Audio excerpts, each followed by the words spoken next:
Hey everybody, and welcome to episode 308 of the Ruby Rogues podcast. This week on our panel we have Dave Kimura. How's it going? I'm Charles Max Wood from devchat.tv. Quick shout out about Ruby Remote Conf. Go check it out. We also have a special guest this week, and that's Mikel Lindsaar. G'day. Down from Australia, Sydney, Australia. Yeah, we made him get up early this morning. We're so rude. Mikel, do you want to introduce yourself really quickly? Oh, geez. I hate this bit. But okay. I can do it for you. Yeah, well, I wrote the mail gem. It's probably the thing I'm most known for in the Ruby community. And rewrote Action Mailer as part of that. That was way back in the dark ages of Rails, back in like 2010. And since then, I started a development company called Reinteractive, and we do a lot of Ruby on Rails development around the world, predominantly with our developers in Australia and some over in the USA and Americas. And yeah, we do a whole bunch of community work and stuff like that, but we can go into that a bit later, and getting new people onto Ruby on Rails and things like that. But I love programming in Ruby. I still get to program in Ruby. I've started 3 or 4 companies that are based around Ruby on Rails products. And yeah, it's been great to finally, get in touch with the rogues.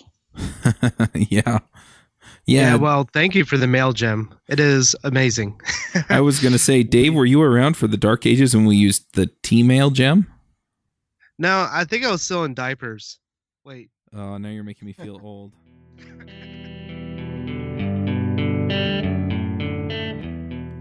This episode is sponsored by Hired.com. Are you searching for a new job? That can be stressful, scary, and time-consuming.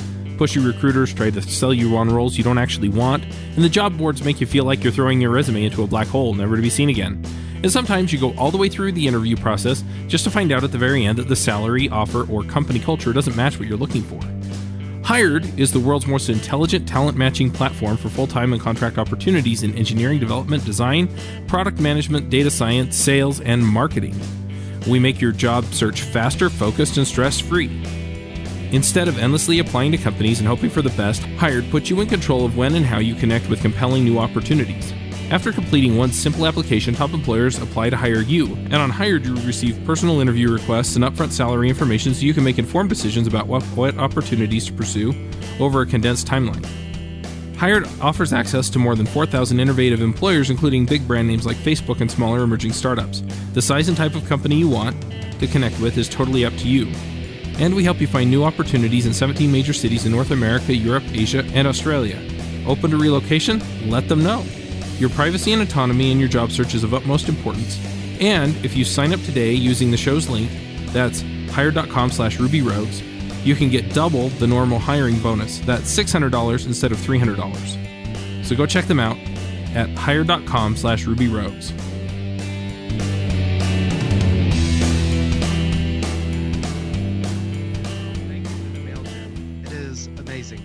I was going to say, Dave, were you around for the dark ages when we used the TMail gem? No, I think I was still in diapers. Wait. Oh, now you're making me feel old. But yeah, the mail gem was definitely a breath of fresh air when it came around, I'll tell you that. Yeah, there was a funny story than that, actually. So to put in context, I started using Rails around 2006, I think, or 2007. It would have been just after the 0 point releases. I think I sort of came in about 1.1 or something like that, or maybe 0.9. Anyway, and the first project that I built was this relationship management system. It handled, contact database system, right? Right. And one of the parts of it was that we would import or allow the user to send an email to the person on the system. So you could actually write the email within the platform to that person and send them the email. And that was working fine with Rails and TMail. Everything was going well. And there was a few things, and I'd sort of patch them, and I'd send them back to the then maintainer of TMail, and he'd go, "Thank you very much," and we'd merge it. This was back in the days where you had to do SVN requests and that sort of thing on SourceForge, which was a lot of fun. And RubyForge at the time. RubyForge. Ruby Forge. Remember Ruby Forge? Yeah. Oh, man. So all of my contributions were being done via patch files via email to a guy who didn't really speak much English, and it was a lot of fun back and forth. And then we built another feature in which was we let the system capture the incoming email, so you could see the email thread within the content management system. Oh, sorry, customer management system. And one day I discovered this feature, in quotes, of TMail, which was if TMail ever received a malformed message, it wouldn't just ignore it, it'd just crash. So you'd just get a Ruby exception, right?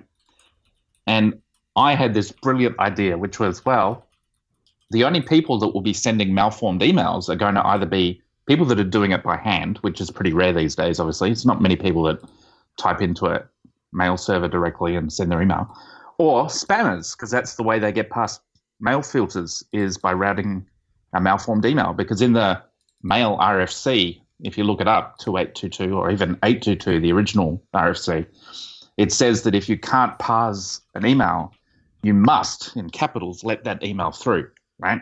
And not attempt to process it anymore. So I go, sweet, I've just found the ultimate mail parser. This is fantastic. So I just tell, in my code, I basically have this begin rescue end block that goes begin TMail parse message, rescue anything, nil, end, right? And wow. I go, this is awesome. This is the best spam detection tool ever. And I turned this on, and our spam rate basically went to 0 in the system. And I thought I was a real genius, right? And I put this live and all this sort of stuff. And about 3 days later, my boss comes in and goes, Michael, none of the boss's emails are getting through. We can't find any, no matter what she sends, nothing appears in the system. And I didn't have the correlation in place, and I didn't really understand that it might have something to do with this. And anyway, I'm digging, and then all these other reports of different people who can't get emails from really important people start laying on my desk. I'm going, there's something common here, and I dig. And then the thing I found was that all of those people were using Outlook, and Outlook doesn't create well-formed mails. So it creates malformed messages. So then TMail was just basically losing the plot on every one of them, deleting all their email from the system. So I had to roll that back. So at that point, I went, okay, that's it. We need to rewrite a mail. I'll just rewrite the mail library. I mean, how hard could that be, right? Right, yeah. Oh, my Lord. I spent better part of a year getting version 0.1 done. It was... And the really funny thing was I didn't really know how to program Ruby at that point. I was just sort of doing basic CRUD model view controller stuff in Ruby on Rails. So it basically taught me how to program, because I didn't have any computer science background or anything like that. I was just a HTML hack that had found this blog post by a DHH that went whoops about 20 times a minute in building a blog post. And I just followed that. Was such a good video. It was a video, yeah.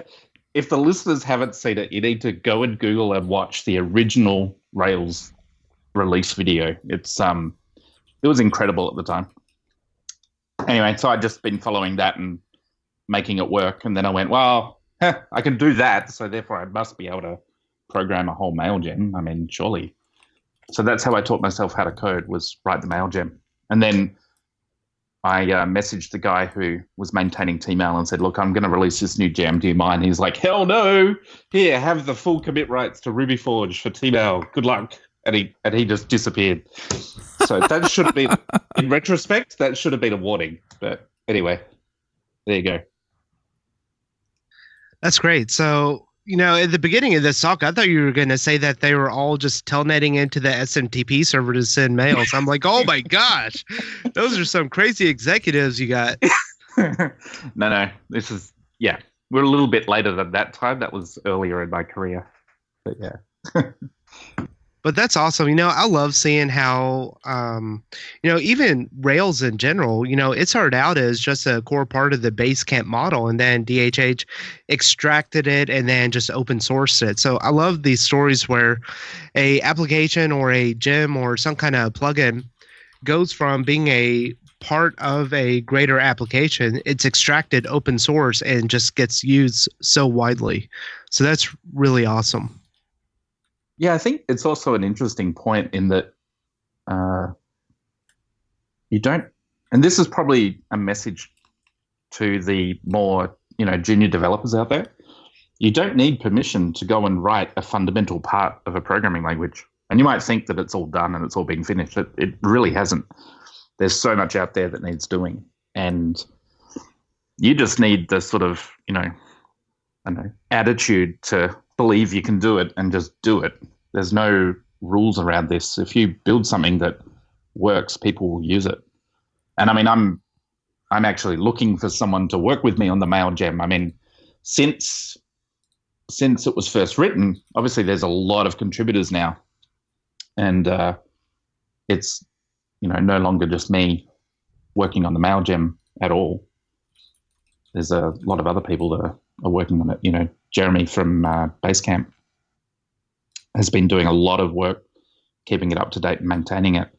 And, over the years, I've kept going in. It was funny, I used to do these things called Rails camps. I'd go to Rails camps, which is a mini conference that we have in Australia where basically 50, well, then it grew to about 300 or 200 people would go to a remote location with basically no internet and program for the weekend. And that would be when I'd go and do Ruby mail patches. So you'd see the patch commit queue be nothing, nothing, nothing, nothing, nothing. And then for one weekend in July, there'd be like 200 commits. But I'm not doing that these days. So other people have taken over. But yeah, if there's a young or newish developer, that's wants a break, get in touch with me and I'll work with them and we'll get them helping me maintaining mail and perhaps can turn into a gig for them. But yeah. One thing that I just want to call out, and this is something that I do, I've been doing these My Ruby or My JavaScript Story episodes. I'm actually spinning them off now onto their own feeds for their own shows. Of course, if you're subscribed to this feed, you'll still get them because I'm just going to turn this feed into the Ruby feed and the Ruby Rogues Only will be its own other feed. But anyway, and that is that, yeah, I mean, you don't have a traditional CS background. You're pretty new at programming and you go write this fundamental tool for Ruby. I mean, it's just kind of like, whoa, right? And I remember hearing about the MailGem coming out and thinking, yeah, he sounds like a genius developer that's been doing this for 50 years. But it turns out that's not who you were, right? Yeah, no, that's right. Not at all. It was many, many, many hours of just, I mean, the way I wrote the MailGem really was I was sitting there. I mean, Rick Olson, I think, a bit later popularized this idea of README-driven development,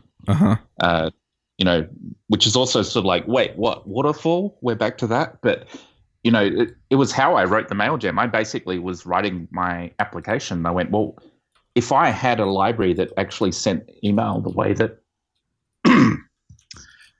I'll just start that again, editor. If I actually, so the way I wrote the MailGem was I sat down in my project and I looked and I thought to myself, if I actually had a MailGem that would send an email the way I wanted it to, how would I code that? How would I be typing that in my program? And I just wrote, well, I'd go mail equals mail do or mail new do. And then I'd specify some form from and to and subject, and I'd add a body, and then I'd end the block, or I'd have the option of just going mail equals mail new, and then I go mail.subject equals mail.from equals mail.blah equals. So I wrote out how I'd want to use the library. And then I went, okay, that mail do thing and passing a block, that looks pretty cool. Wonder how I do that. Oh, is that what that block thing is in Ruby that everyone keeps talking about? Oh, okay. But how do I actually get the things in there? And then I went and looked up the Ruby pickaxe book and I found out there was a thing called yield, and like literally that's where I was starting from. And oh wow, I created a class library called mail.rb, and I figured out that if you put def space self.new or self.generate or whatever the message was, that would be called on the class, which means you wouldn't have to instantiate the variable. And then I instantiate an instance. And then I went, oh, that's what instantiate means. I mean, that's where I started when I wrote the MailGem. So you don't have to be a really smart programmer to program some of this stuff. Having said that, don't probably try and create like MongoDB from scratch. But the really cool thing about Mail is that there's all these RFCs out there. So all I'd do is I'd open up the RFC and I'd read it and I'd go, oh, okay, so I need this thing called to, and it is one or more email addresses. So that means to has to be an array. Okay, well, I'll make that an array. And I mean, that's how I went. And then 6 months later, you have a mail gem. I mean, that's how you build stuff, right? That's awesome. I'm going to transition us maybe a little bit more forcefully than I just don't see a clear transition to this. But you're writing a book. I'm writing a book because that's what you do when you get old and no one listens to you anymore, right? That's right. No, yeah, I'm writing a book. It's called Confident Software. It's sort of my learnings from programming for the last decade. I'm in a pretty unique position, I think. Pretty unique. That's a good word, isn't it? So you're either unique or you're not. But I'm in a position that not many others have been in. And that is, in the past 10 years, I've worked on, touched on, played with, coded on, handled clients about probably close to 200 applications. And that's a lot. And there's not a lot of people that have had that sort of experience. And it's taught me a lot of things about what actually matters when you're writing a software project for someone who has to pay for it. And I ended up calling it Confident Software because of that. Now, I want to jump in. I guess we kind of talked a little bit about this, but I kind of want to jump in on the fifth point because you talked about like the README driven design and then, you've got design first, build second. And my brain immediately goes, wait a minute, isn't that waterfall? Aren't we past that? Yeah. And, it's really funny because in the chapter, I clarify that, right? We're not talking about doing a full specifications document up front. But the thing about software development that a lot of developers don't get, I guess, when they're starting out as a consultant or even just in a company when they've got stakeholders. Look, at the end of the day, the only reason any of us have a job is in programming is because someone sees a cash benefit in taking money that they've spent digging up out of the ground and converting it into something or whatever, into dollars, and then handing the dollars to us because they believe that by doing so, they can dig stuff up out of the ground faster, right? And the only real reason any of us have a job is because we can convert some sort of a concept into a piece of software that increases profitability or productivity or decreases cost or makes something more efficient. That's the only reason we get to program. We're not programming because, it's some beautiful thing. Just 1 second. Yeah, and the whole idea of the waterfall model or design, don't get it wrong, you still have to have some kind of understanding of what's required or what your end goal wants to be. There's been several applications where I've started off and, didn't really have a clear picture of what the end was going to look like. So I probably started that application over multiple times. So you still have to have some kind of idea of what it's going to be. Yes.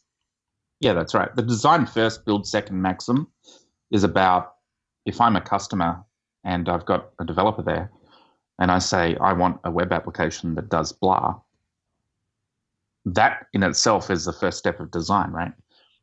What we normally mean by this is produce a wireframe for it. Mm-hmm. Get that wireframe available for everyone to look at and talk about and see that thing sitting there. And if you can put it on the web so all the stakeholders can get to it even better. Because there's an old saying that a picture is worth 1,000 words, right? You can put a wireframe and a single wireframe document together and get so much more agreement throughout the whole project than if you deliver a 200-page Word document that no one reads anyway. So you're much better off doing a little bit of design up front, going, well, what do we want this thing to look like? How do we want it to operate? What are the important user experience components here? What's the actual information we're trying to get across to the user? Create up a wireframe, even to the point where once the wireframe's made, you can even get some quick design, visual design element into it to pretty it up a bit, which will then help you win the project, or it will help you get agreement around this, because the people go, oh, there's the wireframe, and oh, look, there's my logo. Actually, could you make the logo bigger? It's usually the first thing that anyone says. Had to get that in there. So, that design first, build second. But when you think about it, all of the behavior-driven development and test-driven development is design first, build second, right? You don't go out and if you do it that way, you end up with better code, because you know what the end result is that you're after, and then you're coding to achieve that end result. You're not coding randomly and then hoping at some point, like 1,000 monkeys typing on a computer, that you end up with Hamlet. You're going for a very specific target, which focuses the attention more and actually results in a higher chance of achieving that target within the budget and time restrictions. Yeah, I just wanted to chime in because, a lot of people, we all do this, whether we're thinking it through or not, and you mentioned TDD as a way of doing this, but even the people who don't TDD, they still sit there and think about the problem and then think about how they're going to solve it, and then they start coding against it. And so there is that upfront work that's being done. It's just whether or not you write it down. And in a lot of cases, if you're working with other people, you need to write it down so that they know what you're doing and they know how they can interface with it, which I guess is your second point. Communication is king. But yeah, you're going to do it one way or the other. So why not do it in a somewhat disciplined manner so that you can at least capture the important parts? That's right. And also, once you produce that wireframe as a first step, it does a huge number of things. So this is a tip even for my competition out there. If you're developing Rails applications or software for clients, doing design first is really, it's a key point in communication. It de-risks the project. It gets everyone buy-in. It forces the client to actually come up with what they want, as opposed to having assumed features and targets throughout the whole platform. That, oh yeah, of course I wanted a link there that when you click it, it opens up an in-place editor that allows you to modify anything on the page, including the CSS, and save that automatically back to the database and have that available to anybody. Of course I wanted that. That's given, isn't it? Don't all web applications do that? It's like, and you go, well, no. You go, oh, well, I thought you were a good development company. And you're like, oh, please, and you start again. So you're better off getting those things out in the open early and red flag them and come up to the client and say, look, we can build that one and that one for this budget, but we can't do that other one over there. So which one of those three do you want? You haven't ever had a client that you went to them and said, yeah, I can solve your problem. And they said, how much? And you just named some random price and they said, okay, here's the money. Pretty much. I've had that. Yep. Oh, well, I never did when I was consulting. They always wanted to know what I was going to do to solve the problem. No, I was just pulling your chain. That's fine. No, all of our clients want to know that they go the other way. They go, I want you to solve this problem. We go, yep. And they go, how much? And we go, look, it's an estimate, but $100,000. And they go, okay, good. We'll do it for exactly $100,000. Can you please send us a fully legal statement of work detailing every feature you want that you're going to deliver, and we'll pay you only $100,000 and that's it. And we're like, well, no, that's not how we work. Yeah. But why can't you work like that? Why can't you give us an exact estimate? This is a constant communication problem with absolutely. Clients, which sort of leads to the first point of the maxims, which is, desired features will always exceed any budget, right? So we have to get our client, and this is actually, that first point is the reason I'm writing this book, because I'm trying to provide something where I can give it to a client and say, look, read this. And once they read it, they go, oh, well, it's written and it's black and white, so it must be true. So therefore, Michael must be saying this, the right thing. And they sort of skip the idea that I wrote the book. But because it's written, it adds more weight to the fact that, look, the features that you want will exceed whatever budget you can throw at it. I don't care how rich you are. I mean, there's that classic case of the guy that invented Ubuntu that was trying to build a mobile operating system or something. I can't remember what he was doing, but he had all the money in the world and he ended up pulling the project because he couldn't get it complete because the features, like product scope, just kept expanding and expanding. I don't know if I've got the right example, but it's just a classic case of it doesn't matter how much money you've got. If you don't put a limit on scope, you will never get it done and you will not fit within the budget. Well, and that's interesting too, because I have had projects where they came to me with a project scope and a dollar amount, and it was totally doable. But then we get 2 weeks in, I get something up that they can see, and immediately we want these 3 other features on that. And you're right in there in the middle of that mess where it's like, yeah, all of a sudden it's beyond the budget. And, you have to stick to your guns. And yeah, I mean, it's human. It's normal. Yeah. Programming projects are kind of like a house. Doesn't matter if it's a brand new house or a 100-year-old house. There's always something to do, something to add, something to refactor, or whatever the case. Your work's never done. You going to build a deck onto my house, Dave? Dude, if you bring your house over to my house, I'll do it for you. the same thing, because like I heard last episode that it was all about the power tools and everything, and I don't have any to speak of. But I've got a great place for a deck, Dave. You can fly down to Sydney, bring the wood. Yeah, so for those wondering, I just built a deck. I've expanded my programming capabilities out into the real world and built a deck extension. Now, we're not talking a pitch deck, right? We're talking a deck. Yeah, like a actual wooden, you can walk on deck.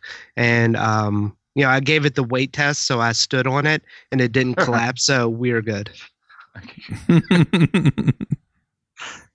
That's funny. Yeah, the dealing with clients is probably, I think, one of the hardest. And when I say clients, anyone who has anything to do with you receiving money is a client. So if you're in a big enterprise company and you don't deal with clients, like you're only dealing with some person who's in charge of you, they are your client, or whoever the group or person is that your software is going to as the end user, they are the client. That ability and skill of dealing with clients from that point of view, clients of your work, is a really key one that is almost more important than programming ability, I would posit. Not I agree. But very, very important. Yeah, we have Scrum Masters and QA teams. I work for Sage Software, so, we're a big 13,000 employee company. Right. But just even at the small level, dealing with the, internal team, you really have to, I agree with you 100%. You really have to kind of treat them like clients, sell your idea or sell your way of doing something is a better way, even if there is a standard or a preferred way, because every situation is different. Every program is different. And, sometimes the standard or the whatever someone has called this is the way we do something, or this is the way something is done. Sometimes, you have to deviate from that and, pitch them a new or a different way of thinking or doing something. So, even internally, I have to sell my idea to the team to say, look, this is what you have always done. But I'm telling you, this other way is better, and it's going to overall reduce our technical debt or reduce our gaps in communication, whatever the case. So, definitely agree with you 100% there. Yeah, well, and I've worked for plenty of companies too where you had the stakeholder and they'd come in and they would basically give you a list of things they wanted done, and you tell them how long it was going to take, and they'd start trying to negotiate that budget, because they wanted it all. And yeah, it's like, look, you can't defy the laws of physics. The people we have on our team can only get so much work done. And, adding people to the team will initially at least slow us down. So, where do you make the trade-off? Like, where do you, where are you looking at this and saying, yeah, budget, time budget, and features, how do you balance all those things? Yeah. And Do you ever have issues crop up in production that you don't see in development? Do you even know how your app is performing in production? Performance, errors, and analytics to figure out where your app is bogging down are important to keep an eye on. You could try one of those error tracking apps, but why not use a tool that does it all? Try Datadog. Datadog tracks performance, collects data on your errors, and provides you with the information you need to improve your user's experience and fix bugs without having to log into the production server and dig through the logs. What if my app spans across multiple servers and services, you ask? Datadog seamlessly collects metrics from every corner of your application, including services like Amazon AWS and systems like Redis. So whether you want a clear view into your application's performance, need to be notified of new errors, or to keep track of your application across various services you use Datadog. If you go to devchat.tv/Datadog and start a free trial, they'll send you a free Datadog t-shirt. And features, how do you balance all those things? Yeah. And part of, the underlying reason of, again, actually writing this book is I couldn't find a real resource out there that approached it from both sides of view, both points of view. Mm-hmm. There's a lot of books out there on how do you do Agile, or how do you do Scrum, or the flip side, how do you actually program this thing? What's the actual technical aspects of it? So this book, from that point of view, it's not going to have a lot of Ruby code in it. It's not going to be a technical book, but it is going to attempt to create a common ground between the client and the developer, so that if both of those parties read the book, then they can have a mutual understanding on, well, where are we going to put the time and resources that we have to build this thing, and why is doing this thing important? If you've ever wanted a reason to convince your client on why you should test, or why you should automate the build pipeline, or, why are we fixing bugs right now instead of developing a new feature? They're the questions that I'm trying to answer with this book, completely selfishly. I'm doing this so that I can give it to my customers and say, hey, please read this, because my team of 20-something developers constantly hits these discussion points with our clients. And our clients are great. We teach them all of this, but we do it in a very bit by bit manner, and educating them and helping them learn and figuring it all out. It's going to be a lot easier when I have a book to give it to them. So that's one thing that I want to dive into then is, you talked about testing and, solving some of the technical problems like bugs as opposed to working on features. Because they look at those things as things that suck down time and that don't ultimately give you the features that your customers want. And if you give the customers what they want, they make more money. And then they can pay you more, et cetera, right? It's a virtuous cycle. So why isn't it a virtuous cycle? Yeah, exactly. I mean, one of the maxims in the book is test adequately. What does that mean? Yeah, so one of the things in the book is test adequately as opposed to, test everything. So I'm still deciding on the title, whether adequately is correct. Maybe pragmatically is another one that could be used, or sufficiently. But when developers first hit BDD or TDD, the usual reaction is, what? That's like 4 times the code. Then after a little while, they go, oh my God, this is the best thing ever. And they go from doing no BDD, TDD to making sure that expect 1 + 1 to equal 2, right? Making sure that Ruby language is actually doing what it needs to do. And then after a while, after they've done that for a bit, they'll have like 3,000 tests that are testing the very basic user model that just has a first name and last name. Mm-hmm. And then they try and change something and they notice that 400 tests break.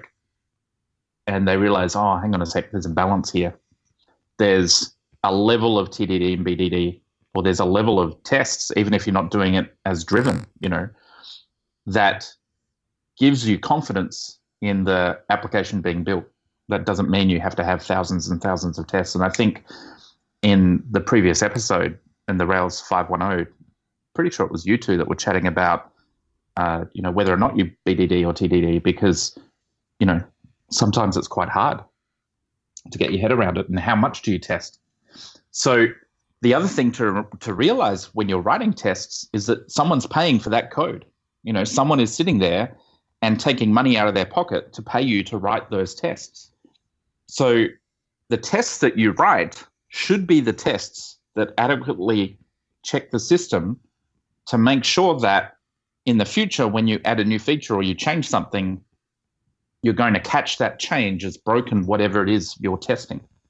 You don't want to go and test every last little piece of the product because you don't need to. You don't need to test that Rails knows how to do a presence validation if you've written the line of code, unless it's absolutely critical to your application that piece of data is there. Sometimes. I mean, that's a really bad example because these days with something like the shoulda gem, you can just do it validates presence of name, right? And it's one line of code and you're done. So it's a bit of a contrived example, but you don't have to test every last piece of application code. What you need to test is, make sure the happy path is right. And by happy path, I mean, when you start using the application and everything's going right, what the user wants to do can be done without any real edge cases. And then underneath that, some model tests around the key bits of code that actually work and do things, and some maybe controller tests if you have a particularly complex controller. But if you have a particularly complex controller, you actually have got another problem, which is your controllers shouldn't really be doing that much anyway. So maybe split that out and remove the need for a test, because most controllers just need to load a resource and present a page. So, there's aspects of that testing which you can do that will produce a level of testing that gives you confidence in the application. And then don't go too much past that. Now, I don't want every person listening to this podcast to go, well, Michael said I don't have to test, so I'm not testing it. That's not the point. That's not the point. And we don't do that at Reinteractive. Whenever we release a piece of software, we do it via a pull request, and we have more than one, or at least one other developer go through it. And code gets rejected if it doesn't have a covering test, right? But that doesn't mean that every piece of code has its own test. It means that the test that is written exercises all of the code that is being pushed. Yeah, so I think this is a good point to just go ahead and set a golden standard on how long your test should be running in order to have adequate testing. So I think 1 hour, 2 hours maybe. If your test case doesn't take that long to run, that you don't have enough tests. Does that sound about right? At least 2 or 3 hours, yeah. You've got to make these CI companies earn their living, right? That's right. That's right. That's right. That should be the goal of every person. Yeah, long-running tests. I am looking for sponsors, so. Oh, well, there you go. Long-running tests is actually, a code smell in of itself, because if you can't run the tests, how can you be confident that they work? And if they take so long to run that you couldn't be bothered running them because, it basically makes the fan on your laptop melt, then why have them at all if you're not going to use them? So that's the whole point about testing adequately. And the ideal project is a test suite that runs, you're not going to get it down to seconds on a large project, right? But minutes, tens of minutes, maybe enough time where you've done your thing, you run your test suite on the whole application while you go and get your beverage of choice, and then come back and it's done or almost done, and you can already see some failures. That is a reasonable amount of time. And if you've got enough tests around it, one of the most recent applications that we pushed was a whole sort of booking management system for a festival that's a non-profit. And the test suite in that took about 15 minutes to run. It had 1,500 tests or something written into it on a project that was about 6 months old or 5 months old. And that worked really well. And we'd get new developers in, and they could get up to speed rapidly. And by new developers, I mean me. I actually did coding on that application, and I had to jump in and quickly figure it out. So I could write my feature, run the tests. I broke everything, and I went, okay, good. Well, I just broke everything. Well, how do I fix that? And then I can fix it. That's what testing adequately is all about. Now, we've been talking about these discussion points, and you keep bringing up another point that I want to hit on for a minute, and that is you keep saying confident like you're confident in the code or confident software. That's what confident software is all about. Like, what is the idea behind confident software? Yeah, I do use that word a lot. Look, the reason I use the word confident in that is you could think of money as an idea backed by confidence. Uh-huh. So if I give you $100 note, the only reason that you'll give me $100 worth of value is that you're fairly sure that if you take that $100 note somewhere, you can get $100 worth of value from somewhere else. Mm-hmm.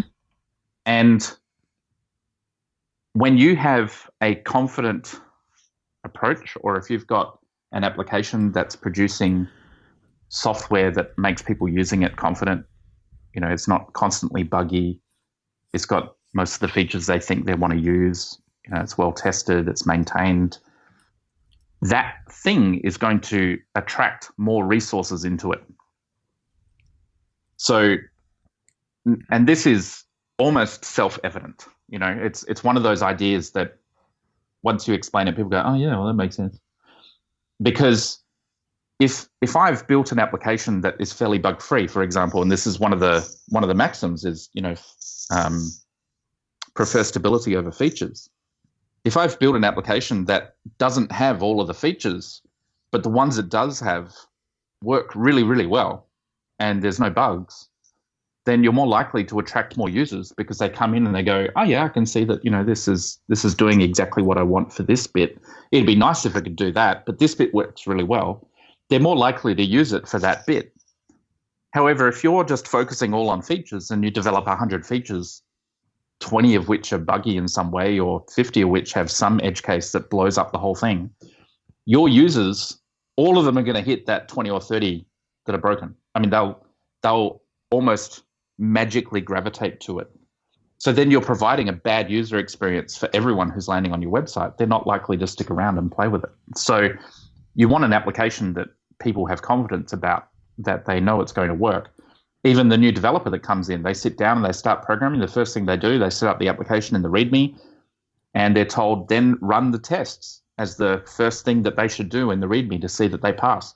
And if they do that, and there's like 1,000 tests there and they're all green, well, they're going to have confidence that this project's well maintained, got a minimal amount of technical debt, that their contributions are going to be also tested and they'll be able to develop on it. So this whole idea of confidence is what I'm pushing with the book, and the whole concept of how do we get teams and stakeholders working together to produce something that they can all be confident about is going to achieve the goals of what they want to do.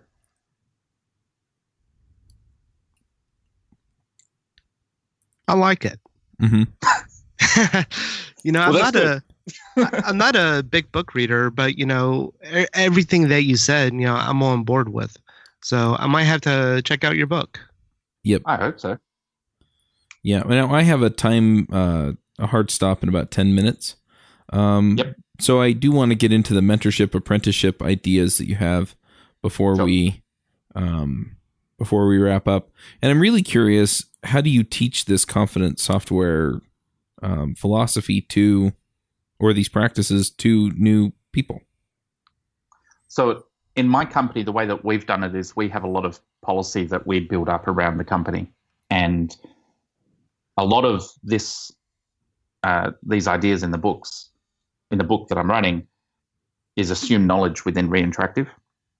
And that's another reason why I'm writing it, to make sure that people understand this within my company as they're coming on board, because it will be part of what they need to do when they come on board. But we have a lot of policy that we teach and help people with. But outside of that, the way I plan to teach it is, I'll write a book on it. Mm-hmm. So I'm writing the book and then getting people to read it and understand it. The best way, though, to teach this idea of confident software is each of these maxims. Once a developer does it and tries it, they'll find out that their life and their work is easier, and it pretty much teaches itself. The main point of the book, in fact, it starts off with talking about how it's the hidden rule, or the thing that you're not aware of, that usually catches you out the most. It's not the problems you know about that cause you problems. You know what I mean? It's the ones that you don't know about that blow up in your face. And that's why I start off with desired features exceed any budget, because that is the first thing that goes wrong in every software project. the people that own the money go, well, we're out of money and we need to launch, but you need to have all of these features. So if we can teach that up front to our developers, then they're going to be more likely to push back on making the background more blue or making the background configurable via a picker or whatever, right? So whatever's going to be that makes it more efficient. So that's how I'd want to teach that. But yeah, I mean, are you also talking from more of a broader view? How would I get more developers? Yeah. So two things we're doing there is we actually run something called the Install Fest, and that's at railsinstallfest.org. And we've put about 1,200 people through that over the last 3 years. And it's a free service. People come along. We've had baggage handlers from the airport to pharmacists to computer science people. We've had all sorts of people. In fact, next week, I think we're doing on Wednesday one at the University of South Australia, and it was put up on their board that we're doing one there, and it was sold out in like 3 hours. And so much so that we're having to fly in developers into Adelaide to deliver this thing because it's during the day and our normal mentors can't make it because they're at work. So the Install Fest gets people we help them set up a Ruby on Rails development environment on their laptop. And before the end of the Install Fest, everyone has written their own blog in Rails, just like the original DHH video. Mm-hmm. And they write their own blog and then they publish it live, and they've written working web software. And by the end of the event, they have a URL that's live on the internet that they can visit on their phone, and they can see their own application running. And it absolutely blows people's minds.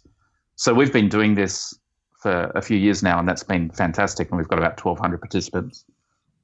And then we have other aspects like our development hubs where we do things in the evening, and you can come along and sit down with a programmer who's more experienced and do sort of ad hoc mentoring or ad hoc apprenticeship like what Obi was talking about. So that's how we've been pushing along that line. And then we plan to release a training program as well at Reinteractive where we get people that have gone through these Install Fest and Development Hub activities. We will be teaching them a very practical approach to software development using our own development team as mentors and things like that, which hopefully will be coming out later this year. But yeah, that's how I plan to increase the pool of developers worldwide. That's really awesome. Yeah, that's really cool. All right, well... No, go ahead. Oh, sorry. I pretty much finished on that. So. Okay. Well, then I'm going to... This episode is sponsored by Compose.io. Databases are arguably the most difficult part of the stack to manage. The last thing you want is to wake up at 4 a.m. because the database failed and you have no backups. Compose has all that covered for you, so rest assured that your database is fast, reliable, and always on.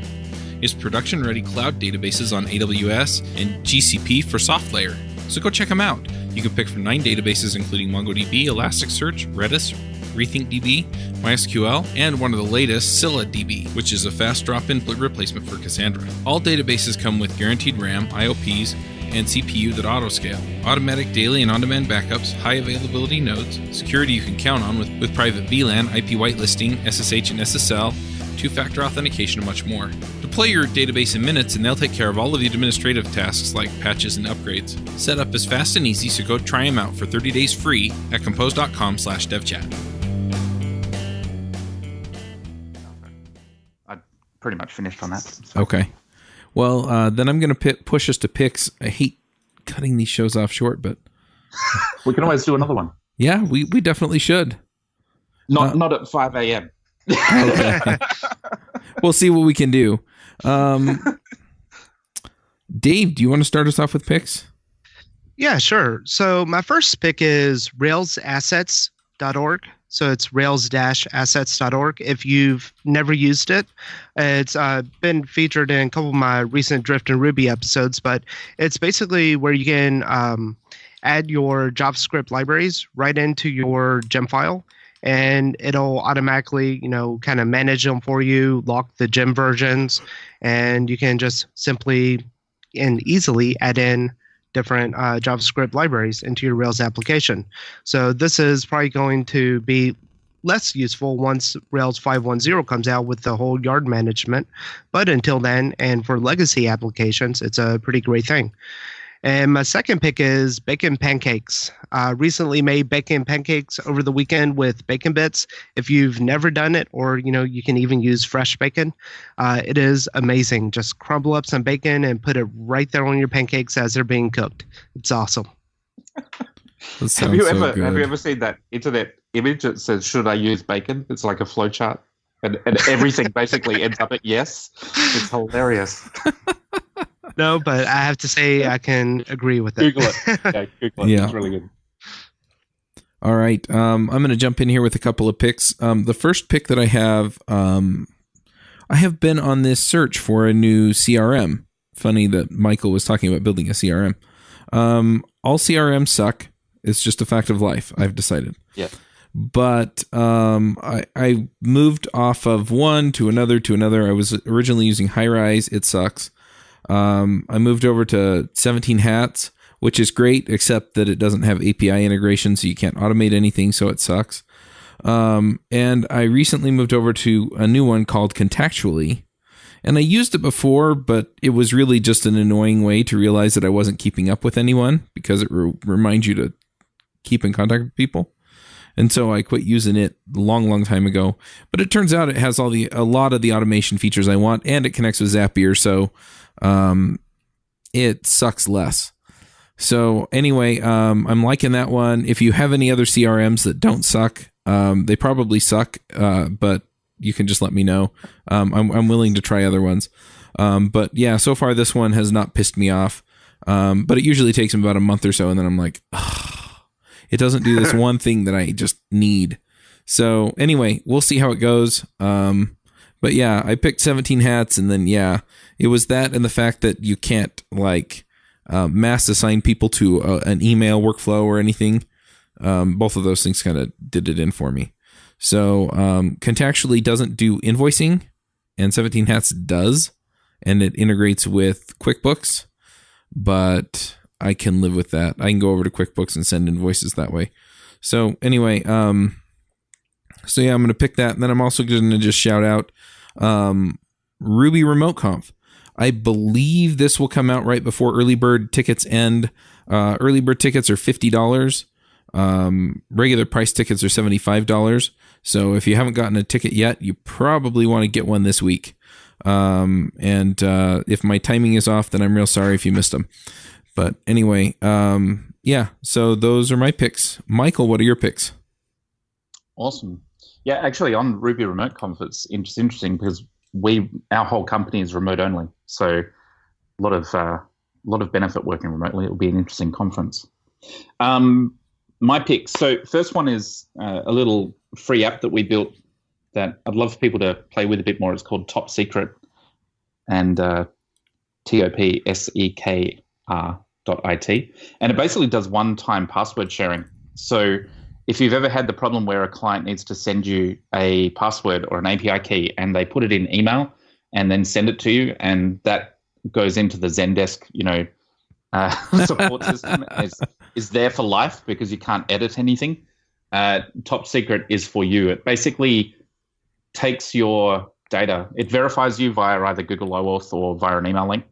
And then once verified, you can send a secret to somebody. And what the system does is it encrypts the secret with a decryptable process, saves that encrypted version to the database, and then sends the only copy of the key to the recipient. So we don't store the key to decrypt it. Only the recipient gets it. And then when the recipient views it, as soon as they view it, it gets deleted from the system, which means you can also spot man-in-the-middle attacks or anything like that. If someone's got their email open and already views it, it gets deleted. So we use that a lot in our support, and just plugging it. It's a fun little thing that we built, and it really solves a need. The next one that I wanted to say was railsdiff.org. So if you're ever doing a Rails upgrade, we use this all the time, and it basically lets you pick the from version of Rails and the to version of Rails, and then gives you a patch file, which effectively a visual patch file showing you what you can do to update it or what files you need to change. And all those system files where application.rb is changed slightly, it shows you the difference. And you can just quickly go in and edit that and get your application up to what needs to be for the new version, which is an absolute godsend when you're trying to get that done. And the last one, I guess, isn't really a pick, it's more of a plug. on the mail gem. I'd mentioned it briefly earlier, but I am looking for someone who, is perhaps in an area or in a situation where they don't think they're going to get much of a chance to get involved in a large software project, but really want to, or want to take their development to the next level. I'm actually looking at getting the mail gem some resourcing from my company to really bring it up to date, perhaps even releasing a commercial version that, hooks up to, I don't know, Exchange or whatever. But I want to get someone involved in getting the issues and pull requests back down to a sane level and give them money for it and work with me directly on it. So if there's a budding developer out there, perhaps in a country that they don't feel that they'd get a chance elsewhere, please figure out how to get in contact with me and get in contact with me. That's your test. And show me what you can do. And yeah, we'll go from there. Bonus points if they use the mail gem to send you an email about it. Yeah, and if you send me the code that you wrote the email to send the email in to me, and yeah, that's actually a good idea. All right. We'll go ahead and wrap this show up. Thanks for coming, Michael. Yeah, it was great. I loved it. Yeah, well, it was fun to talk, and yeah, I've been wanting to talk to you for a while since the mail gem made life easier. So you're welcome. All right, well, we'll go ahead and wrap this one up, and we'll talk to everyone next week. All right, talk to you later. Bye. Bye. Bandwidth for this segment is provided by CacheFly, the world's fastest CDN. Deliver your content fast with CacheFly. Visit CACHEFLY.com to learn more.